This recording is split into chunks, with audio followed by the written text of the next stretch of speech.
Dear students, international economics में आज हम बात करेंगे difference between inter regional trade and international trade, यानी घरेलू व्यापार या अंतर क्षेत्रीय व्यापार तथा अंतर्राष्ट्रीय व्यापार में क्या अंतर होता है। सबसे पहले देखते हैं what is the meaning of inter regional trade. Inter regional trade means trade among different parts of the nation. किसी देश के विभिन्न भागों, विभिन्न क्षेत्रों के मध्य होने वाला व्यापार अंतर क्षेत्रीय व्यापार कहलाता है। It is also known as inter local trade और डोमेस्टिक ट्रेड। इसे घरेलू व्यापार भी कहा जाता है। फॉर एग्ज़ाम्पल, अगर हम इंडिया का एग्ज़ाम्पल लें तो राजस्थान का महाराष्ट्र से ट्रेड हो रहा है या महाराष्ट्र का गुजरात से ट्रेड हो रहा है। इस तरह से हमारे विभिन्न राज्यों के बीच में, विभिन्न स्टेट्स के बीच में या देश के विभिन्न भागों, विभिन्न एरियाज़ के बीच में अगर अगर ट्रेड हो रहा है, व्यापार हो रहा है, तो उसे हम इंटर रीजनल ट्रेड कहते हैं। इसी तरह से दूसरा जो कॉन्सेप्ट आता है वो है international trade. International trade means trade across international borders, trade across international borders, यानी विश्व के विभिन्न राष्ट्रों या देशों के बीच होने वाला व्यापार अंतर्राष्ट्रीय व्यापार है। मल्टीलेटरल ट्रेड हो सकता है, बायलेटरल ट्रेड हो सकता है, द्विपक्षीय व्यापार हो सकता है कि दो देशों के बीच में ट्रेड हो रहा है, okay, trade between two countries. Multilateral trade हो सकता है कि विभिन्न देशों के बीच में ट्रेड हो रहा है। तो ये इंटरनेशनल ट्रेड है। अब इंटर रीजनल ट्रेड और इंटरनेशनल ट्रेड में क्या डिफरेंस है जब इस कॉन्सेप्ट की हम बात करते हैं, तो अकॉर्डिंग टू क्लासिकल इकोनॉमिस्ट दोनों में डिफरेंस है। प्रतिष्ठित अर्थशास्त्री ये कहते हैं कि दोनों कॉन्सेप्ट्स में अंतर है, जबकि जो मॉडर्न इकोनॉमिस्ट हैं, जो आधुनिक अर्थशास्त्री हैं, जिसमें बर्टिन, ओलिन, हेबरलर अगर हम कोट करना चाहें, तो कहते हैं कि there is a quantitative difference, not the qualitative difference between inter regional trade and international trade. तो आधुनिक अर्थशास्त्री कहते हैं कि दोनों अवधारणाओं में गुणात्मक अंतर नहीं है, मात्रात्मक अंतर है। तो यहाँ ये थोड़ा डिफरेंस अप्रोच को लेकर होता है। अब अगर हम बात करें कि what are the basis of differences between inter regional trade and international trade, अंतर क्षेत्रीय व्यापार और अंतर्राष्ट्रीय व्यापार के बीच में जो अंतर हम पढ़ने वाले हैं उसके मुख्य आधार क्या रहेंगे। तो सबसे पहले हम जो मेन डिफरेंसेस हैं उनकी बात करेंगे। सबसे इम्पॉर्टेंट डिफरेंस आता है डिफरेंस इन फैक्टर मोबिलिटी, साधन गतिशीलता में अंतर। जैसा हम कहते हैं कि हम बात करें लेबर और कैपिटल की, श्रम और पूंजी की, तो within the country labour and capital और factors of production are more mobile. There is more mobility of factors of production between different parts of the country. कि एक देश के विभिन्न भागों के मध्य श्रम व पूंजी अथवा उत्पत्ति के साधनों की गतिशीलता अधिक होती है। और अगर हम बात करें डिफरेंट कंट्रीज़ के बीच में, दो देशों के बीच में, तो वहाँ इमोबिलिटी होगी और there will be less mobility of labour and capital. श्रम व पूंजी की उत्पत्ति के साधनों की गतिशीलता वहाँ कम पाई जाएगी। अब जैसे अगर हम बात करते हैं कि किसी भी कंट्री में वेज रेट में या फैक्टर प्राइसेस में किसी तरह की कोई इनइक्वालिटी है, डिफरेंसेस हैं, तो वहाँ अपने आप एडजस्टमेंट होने लगेगा, बिकॉज एक एरिया से निकलकर दूसरे एरिया में फैक्टर्स इजीली मूव कर पा रहे हैं, तो वहाँ परफेक्ट एडजस्टमेंट हो सकता है। वहाँ साधन कीमतों और मजदूरी की दरों में पूर्ण समायोजन, perfect adjustment between wage rate और factor prices, that is possible in inter regional trade. But in case of international trade this type of perfect adjustment is not possible. आप अलग अलग देशों के अंदर जो फैक्टर प्राइजेस हैं उनमें आप डिफरेंसेस पाएंगे, वहाँ आपको डिफरेंसेस मिलेंगे क्योंकि वहाँ फैक्टर्स की इतनी मोबिलिटी पॉसिबल नहीं है। अब हम इसी पॉइंट में अगर बात करें कि what are the causes of international immobility of labour, कि अंतर्राष्ट्रीय रूप से श्रम की जो गतिशीलता नहीं होती है, अगतिशीलता पाई जाती है, उसके कारण क्या है, और इंटर रीजनल ट्रेड में वो वहाँ पर मोबिलिटी है। तो इंटरनेशनल ट्रेड में कुछ ऐसे रीजंस हैं, जैसे अगर हम बात करें languages, difference in languages, difference in culture, भाषाओं में भिन्नता, संस्कृति में भिन्नता, difference is in business skills, व्यावसायिक कौशल में भिन्नता होना, फिर कुछ रेस्ट्रिक्शंस होते हैं, कुछ सीमाएं होती है जो विदेशियों पर लगाई जाती है, जो फॉरेनर्स पर लगाई जाती है, तो वहाँ जो एक पर्टिकुलर कंट्री में जो रेस्ट्रिक्शंस फॉलो करने पड़ते हैं काम करने वालों को, तो वो भी एक रीज़न होता है। इसी तरह से फैमिली रेस्ट्रिक्शंस भी होती है कि हम अगर हम मान लीजिए राजस्थान से काम करने महाराष्ट्र जा रहे हैं तो इतना प्रॉब्लम नहीं होगी, लेकिन अगर हम इंडिया से काम करने यूएसए जा रहे हैं तो फिर जो फैमिली रेस्ट्रिक्शंस होते हैं, जो परिवार के बंधन होते हैं, उसकी वजह से भी इंटरनेशनल ट्रेड में इमोबिलिटी ऑफ लेबर, श्रम की अगतिशीलता पाई जाती है। इसी तरह से अगर हम बात करें कि between different countries why there is immobility of capital, विभिन्न देशों के मध्य पूंजी की अगतिशीलता क्यों पाई जाती है। अभी हमने लेबर की बात की थी, अब अगर हम पूंजी की बात करें तो वहाँ पर फिर कुछ रीजंस, कुछ प्रॉब्लम्स हमारे सामने आती है, जैसे कुछ लीगल इश्यूज हमें देखने को मिलते हैं, कुछ वैधानिक कारण हो सकते हैं, कुछ पॉलिटिकल कॉजेज, राजनीतिक कारण हो सकते हैं, lack of knowledge related to investment expectations, कि बाहर विदेशों में जो हम निवेश करेंगे तो उस निवेश पर जो प्रतिफल मिलने वाला है, जो रिटर्न मिलने वाला है, उसकी जो एक्सपेक्टेशन है, उस एक्सपेक्टेशन का अंदाज़ा लगाना भी एक रिस्क है, एक जोखिम है। तो उसके बारे में हमें पूरी नॉलेज नहीं होती, जो देश के भीतर पाई जा सकती है, जो विद इन द कंट्री पाई जा सकती है, बट सारे कंट्रीज़ के बारे में इस तरह का इन्फॉर्मेशन निकालना। इसी तरह से बैंकिंग सिस्टम की जो इम्परफेक्टेशंस होती हैं, जो बैंकिंग व्यवस्था की अपूर्णताएँ हैं, बैंकिंग प्रणाली की अपूर्णताएँ हैं, वो भी एक रीज़न बन सकता है।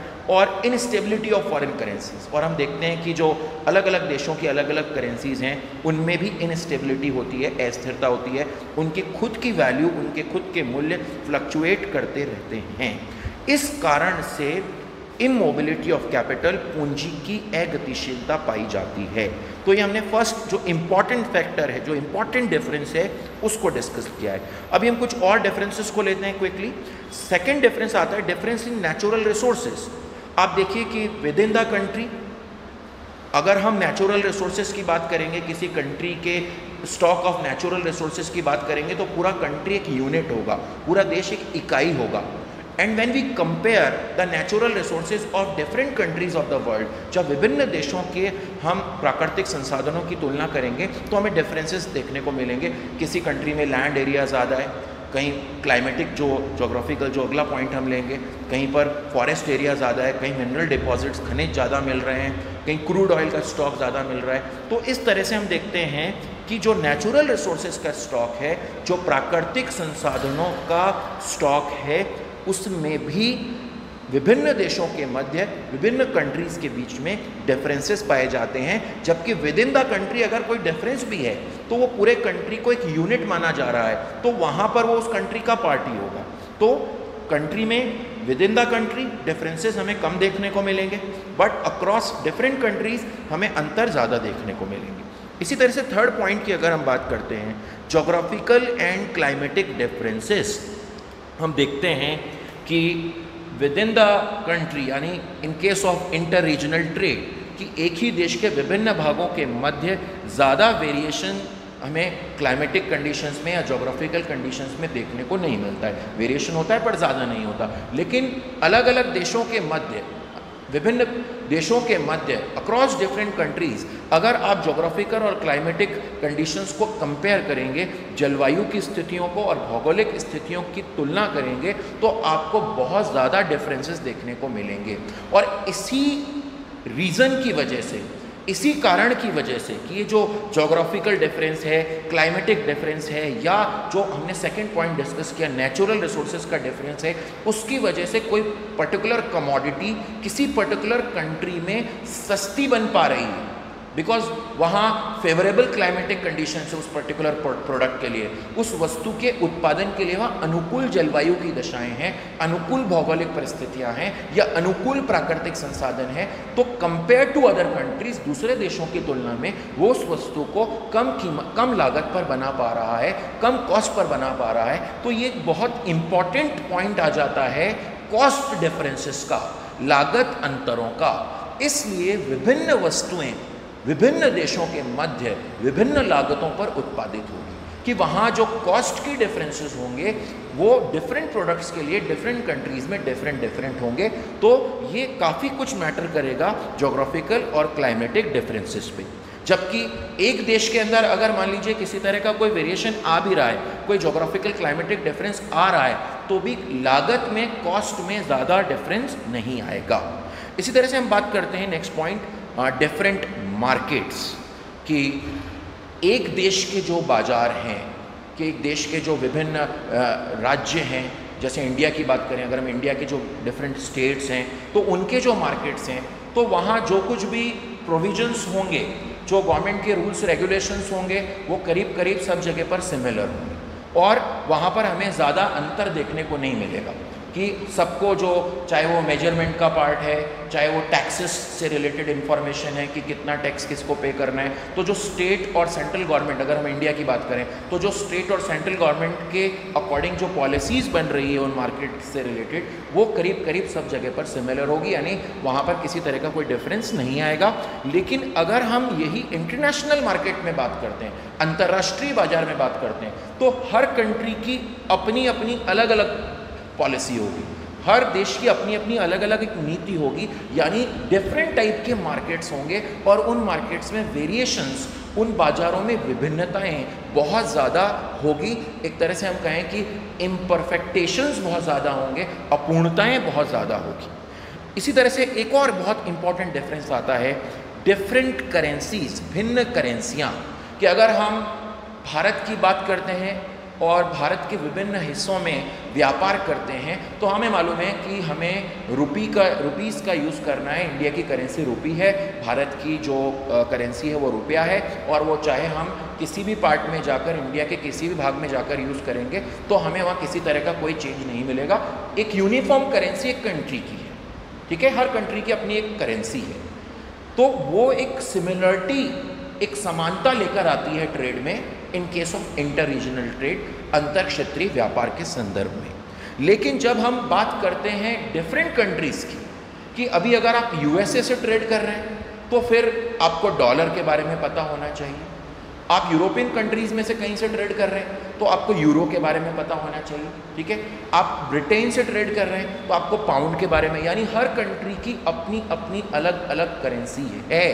और एक और जो इंपॉर्टेंट पार्ट आता है कि the value of these currencies keeps on changing, इन करेंसियों के मूल्य भी अंतर्राष्ट्रीय बाजार में बदलते रहते हैं, और उसी अकॉर्डिंग जैसे ही ये मान लीजिए रुपी डॉलर रिलेशन चेंज हो गया है या रुपी पाउंड रिलेशन चेंज हो गया है, तो अकॉर्डिंगली जो एक्सपोर्ट इंपोर्ट हम कर रहे हैं, जो आयात निर्यात हम कर रहे हैं, उसकी वैल्यू भी बदल जाएगी।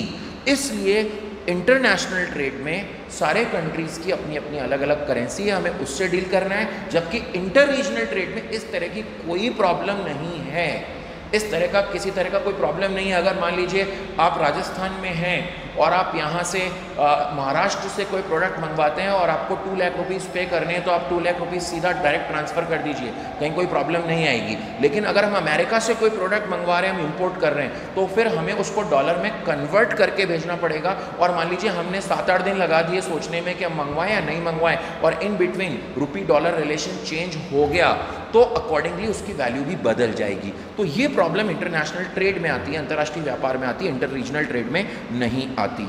इसी तरह से हम बात करते हैं, एक और डिफरेंस आता है problem of balance of payment, भुगतान शेष की समस्या। अब problem of balance of payment क्या है? जैसा बैलेंस ऑफ पेमेंट हम डिटेल में पढ़ने वाले हैं इंटरनेशनल इकोनॉमिक्स में, कि हर कंट्री का अपना एक अकाउंट है, कि उसे एक पर्टिकुलर टाइम पीरियड में, एक दी गई समयावधि में विश्व के अन्य देशों से, दूसरे कंट्रीज से कितनी इनफ्लोज मिल रही है, कितना रिसिप्ट्स मिल रही है और उसे दूसरे कंट्रीज को कितना पेमेंट करना पड़ रहा है। इस तरह से we can say it is the account of receipt and payment of a country with rest of the world, कि शेष विश्व के साथ हमारी लेनदारियाँ और देनदारियाँ कितनी हैं उसका एक रिकॉर्ड है। और अगर हम इंटर रीजनल ट्रेड की बात करें तो इस तरह का कोई भुगतान शेष का अकाउंट बनाने की जरूरत नहीं, ना इस तरह की कोई प्रॉब्लम इंटर रीजनल ट्रेड में आएगी। लेकिन इंटरनेशनल ट्रेड में ये प्रॉब्लम रहेगी और उसके अकॉर्डिंग गवर्नमेंट को क्या पॉलिसीज फ्रेम करनी है, उस बैलेंस ऑफ पेमेंट की पोजीशन को लेकर, उस भुगतान शेष की स्थिति को लेकर उस पर भी वर्कआउट करना पड़ेगा। So this problem is related to international trade. ये अंतर्राष्ट्रीय व्यापार से जुड़ा कॉन्सेप्ट है। ये इंटर रीजनल ट्रेड में ये प्रॉब्लम, ये समस्या जो बैलेंस ऑफ पेमेंट डिसइक्विलिब्रियम, असंतुलन की आती है, वो वहाँ पर नहीं होती। इसी तरह से हम बात करते हैं difference in mobility of goods. अब बड़ा ईजी है कि अगर हम विद इन द कंट्री बात करते हैं, देश के बीच में बात करते हैं, तो वस्तुओं की मोबिलिटी, वस्तुओं की गतिशीलता बहुत अधिक होगी कि इजीली पहुंच जाएगा, वहाँ किसी तरह के कोई रेस्ट्रिक्शंस नहीं होंगे, अवरोध नहीं होंगे। लेकिन अगर हम mobility of goods across different countries, विभिन्न देशों के बीच वस्तुओं की गतिशीलता की बात करेंगे तो वहाँ पर लेस मोबिलिटी होगी, क्योंकि एक पर्टिकुलर कंट्री जिससे आप इंटरनेशनल ट्रेड करना चाह रहे हैं वो वहाँ पर कुछ रेस्ट्रिक्टिव पॉलिसीज़, कुछ प्रतिबंधात्मक नीतियाँ अपना सकता है, वो वहाँ पर इंपोर्ट ड्यूटीज़ लगा सकता है, वो वहाँ पर कोटा फिक्स कर सकता है। तो इस तरह की जो पॉलिसीज़ आ रही है वो वहाँ पर इफ़ेक्ट डालेगी। तो इंटरनेशनल ट्रेड की अगर हम बात करें तो गुड्स की मोबिलिटी, वस्तुओं की गतिशीलता कम होगी। इंटर रीजनल ट्रेड की बात करें तो वस्तुओं की गतिशीलता अधिक होगी। इसी तरह से डिफरेंट ट्रांसपोर्ट कॉस्ट। अब इंटर रीजनल ट्रेड, अंतर क्षेत्रीय व्यापार में जो परिवहन लागत आएगी, वस्तुओं को एक स्थान से दूसरे स्थान पर ले जाना है हमें, ट्रांसपोर्टेशन जो कॉस्ट होगी वो बहुत कम होगी, वो कम आएगी compare to international trade. International trade में ट्रांसपोर्टेशन कॉस्ट ज़्यादा आने वाली है, तो ये भी एक डिफरेंस है। इसी तरह से डिफरेंट इकोनॉमिक एनवायरनमेंट। अब यहाँ पर मान लीजिए जो हमारा बिजनेस एनवायरनमेंट है कंट्री का, या जो इकोनॉमिक एनवायरनमेंट है, आर्थिक पर्यावरण, व्यावसायिक पर्यावरण, उस एनवायरनमेंट को बनाने के लिए जो पॉलिसीज़ बन रही है गवर्नमेंट की, जो सरकार की नीतियाँ बन रही है, वो पूरे कंट्री पर एप्लीकेबल होगी, पूरे देश पर क्रियाशील होगी और उसी अकॉर्डिंग उसके रिजल्ट्स हमें मिलेंगे, उसके परिणाम हमें प्राप्त होंगे। लेकिन अगर हम इंटरनेशनल ट्रेड की बात करें तो हर कंट्री का अपना अपना अलग अलग इकोनॉमिक एनवायरनमेंट होगा, हर देश का अपना अपना एक अलग आर्थिक पर्यावरण होगा। तो हमें अगर उस कंट्री से ट्रेड करना है या हमें कोई इकोनॉमिक रिलेशन बनाना है, आर्थिक संबंध बनाने हैं, तो we have to study that economic environment, that business environment. हमें पहले उसके उस पर्यावरण का, आर्थिक पर्यावरण का अध्ययन करना पड़ेगा, उस व्यावसायिक पर्यावरण का अध्ययन करना पड़ेगा, उसके बाद ही हम वहाँ पर अपना इंटरनेशनल इकोनॉमिक रिलेशन बना पाएंगे। तो ये प्रॉब्लम आपको इंटरनेशनल ट्रेड में फेस करनी पड़ेगी, इंटर रीजनल ट्रेड में इस तरह की कोई प्रॉब्लम आपको नहीं आएगी। इसी तरह से डिफरेंट नेशनल पॉलिसीज़।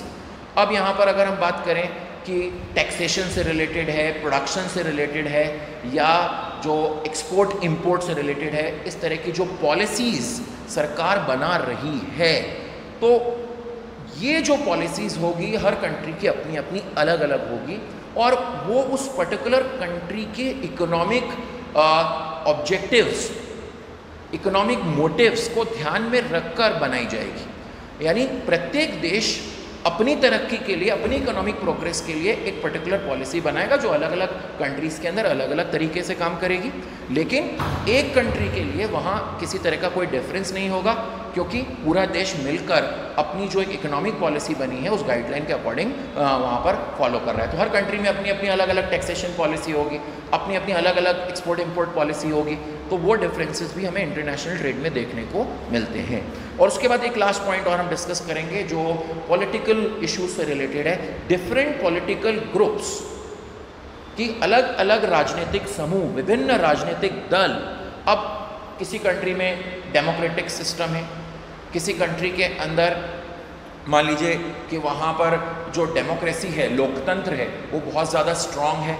कहीं पर मान लीजिए कम्युनिस्ट सिस्टम है, कहीं पे कैपिटलिस्ट मॉडल काम कर रहा है, तो अलग अलग कंट्रीज़ में अलग अलग पॉलिटिकल पार्टीज़ हैं और वो अलग अलग पॉलिटिकल पार्टीज़ वैसे डिफरेंट हैं, मतलब हो सकता है किसी एक कंट्री में डिफरेंट पॉलिटिकल पार्टीज हो, लेकिन वहाँ उन सब का ऑब्जेक्टिव एक देश है, एक कंट्री है कि ठीक है हमें ध्यान रखना है, हमें हमारी कंट्री के प्रोग्रेस के लिए काम करना है। और अगर हम इंटरनेशनल ट्रेड की बात करें तो फिर विभिन्न देशों के बीच, अलग अलग कंट्रीज़ के बीच में अलग अलग पॉलिटिकल सेटअप हो गया, अलग अलग पॉलिटिकल ग्रुप्स हो गए, तो वहाँ डिफरेंसेस, वहाँ अंतर बहुत ज़्यादा होंगे और वो डिफरेंसेस आपके इंटरनेशनल ट्रेड पर भी इफेक्ट डालेंगे, आपके अंतर्राष्ट्रीय व्यापार पर भी प्रभाव डालेंगे। तो इस तरह से आज हमने जो डिस्कस किया difference between inter regional trade and international trade, तो आप इसकी स्टडी कीजिए, ठीक है, और फिर हम नेक्स्ट लेक्चर के साथ आपसे फिर मिलेंगे।